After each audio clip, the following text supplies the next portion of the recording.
غیبت ایک ایسی برائی ہے جو ہمارے معاشرے میں عام ہو چکی ہے۔ جہاں کہیں بھی دو چار لوگ مل کے بیٹھتے ہیں تو وہ کسی نہ کسی انسان کی غیبت میں مشغول ہو جاتے ہیں۔ ہمارے نزدیک یہ کوئی اتنا بڑا جرم اور اتنا بڑا گناہ نہیں ہے، لیکن اگر ہم شریعت کی روح سے دیکھیں، اگر ہم قرآن و حدیث کا مطالعہ کریں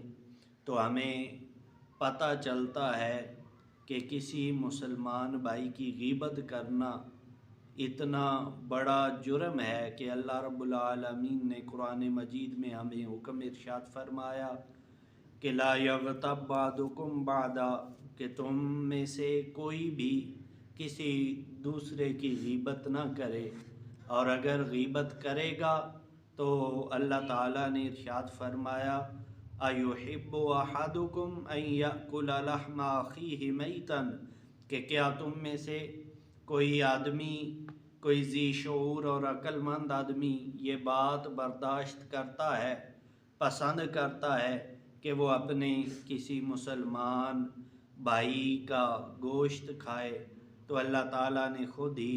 جواباً ارشاد فرمایا کہ فَكَرِهْتُمُوهُ، تم لازمی طور پہ اس کو ناپسند کرو گے۔ تو گویا غیبت کرنا اپنے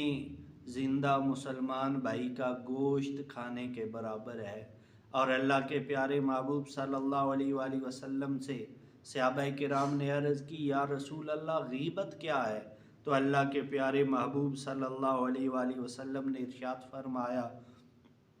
ذکرک اخاک بما تکرہ، کہ تم اپنے بھائی کا ایسے الفاظ سے ذکر کرو، ایسے لفظوں سے اپنے بھائی کو یاد کرو، بما یکرہ، جن الفاظ کو وہ ناپسند کرتا ہو۔ تو اللہ کے محبوب نے فرمایا کہ یہی غیبت ہے۔ تو صحابہ کرام نے عرض کی کہ یا رسول اللہ افرأیت ان کان فی اخیہ ما اقول، کہ یا رسول اللہ آپ کا کیا خیال ہے اگر جو کچھ میں کہہ رہا ہوں وہ میرے بھائی میں موجود ہو تو پھر آپ کیا کہیں گے؟ تو اللہ کے پیارے محبوب صلی اللہ علیہ وآلہ وسلم نے ارشاد فرمایا ان کان فی اخیہ ما تقول فقد اغتبتہ، کہ اگر وہ برائی، وہ عیب اور وہ گناہ اس کے اندر موجود ہے جو تو بیان کر رہا ہے تو تب بھی یہ غیبت ہے۔ وَإِن لَّمْ يَكُنْ فِيهِ، اور اگر اس میں وہ برائی یا عیب نہ ہو تو اللہ کے پیارے محبوب نے ارشاد فرمایا تو تب تو اس پہ بہتان لگا رہا ہے۔ تو گویا غیبت کرنا،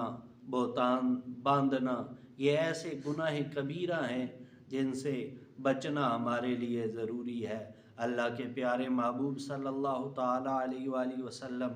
اپنے صحابہ کرام کے ساتھ ایک دفعہ محو سفر تھے کہ راستے میں دو آدمی آپس میں